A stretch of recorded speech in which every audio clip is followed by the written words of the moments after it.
Elon Musk faz um alerta sobre os perigos da inteligência artificial sem nenhuma regulamentação. Ele afirma que a inteligência artificial é mais perigosa que armas nucleares se utilizadas por ditaduras. Veja o vídeo e deixe a sua opinião. The danger of AI is much greater than the danger of nuclear warheads, by a lot.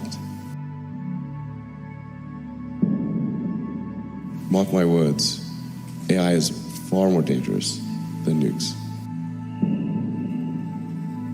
I try to convince people to slow down AI, to regulate AI.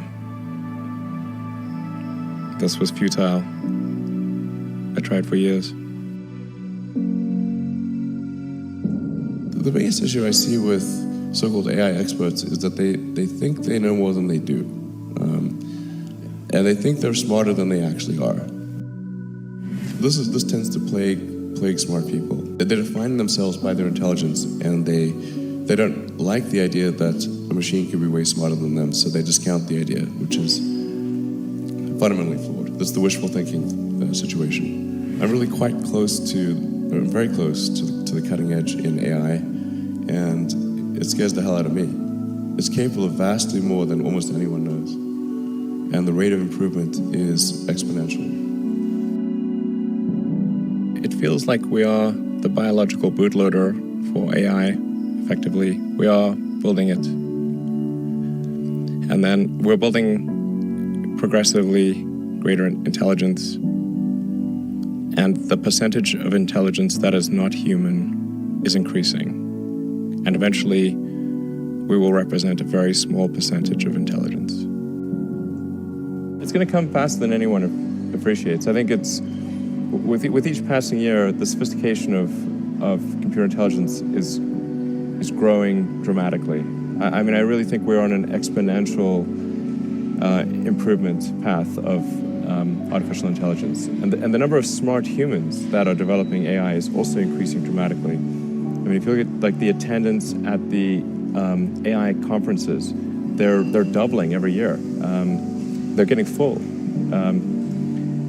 I have a sort of a young cousin of mine who's graduating from Berkeley in computer science and physics, and I asked him, like, well, how many of the smart students are studying AI in computer science? And the answer is all of them. With a better approach or better outcome is that we achieve democratization of AI technology, meaning that no one company or a small set of individuals has control over advanced AI technology. I think that's very dangerous. It could also get stolen by somebody bad, like some evil dictator of the country could send their intelligence agency to go steal it and gain control. It just becomes a very unstable situation, I think, if you've got any incredibly powerful AI.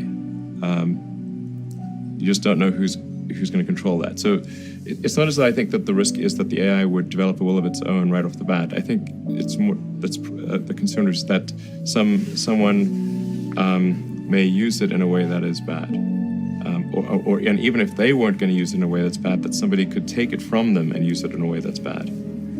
That I think is quite a big danger. All of us already are cyborgs.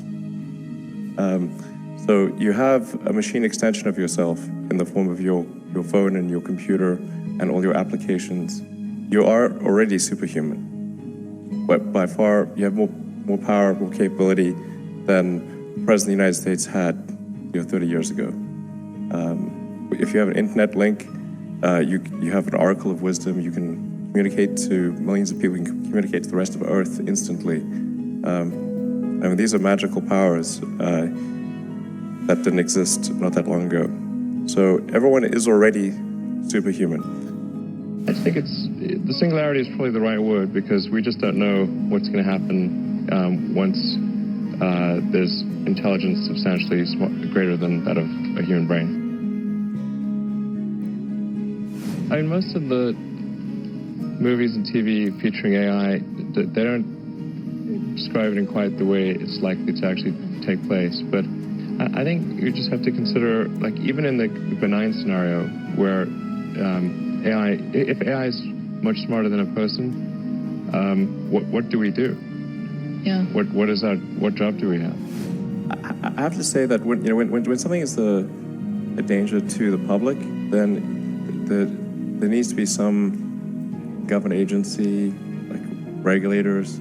The fact is, like, we've got regulators in the aircraft industry, car industry, with drugs, food, and anything that's sort of a public risk. I think this has to fall into the category of a public risk.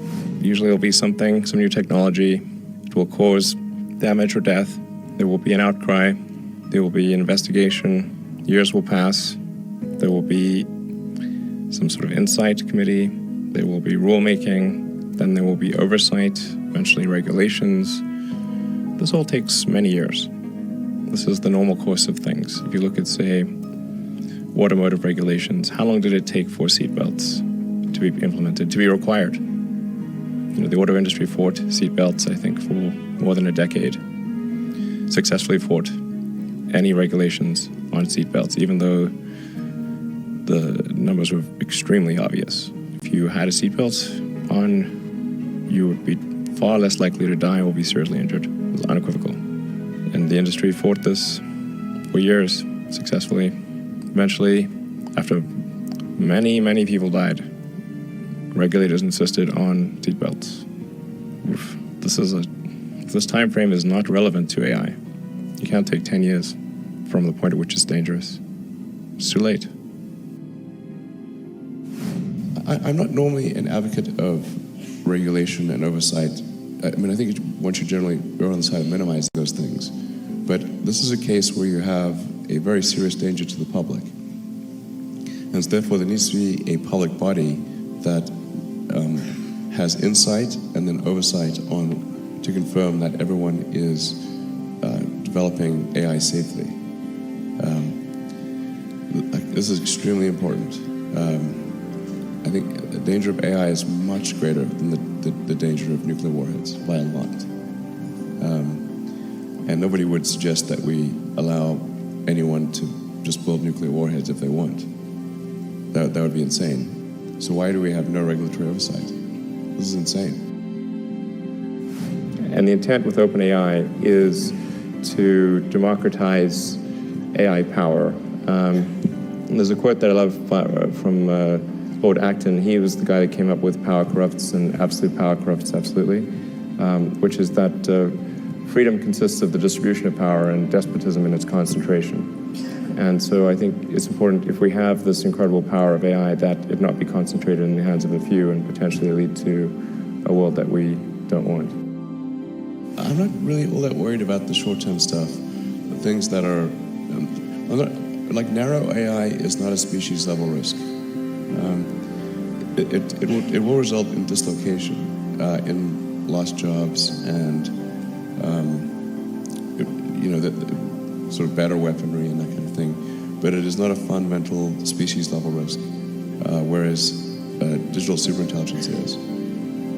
So it's really all about laying the groundwork to make sure that if humanity collectively decides that creating digital superintelligence is the right move, then we should do so very, very carefully.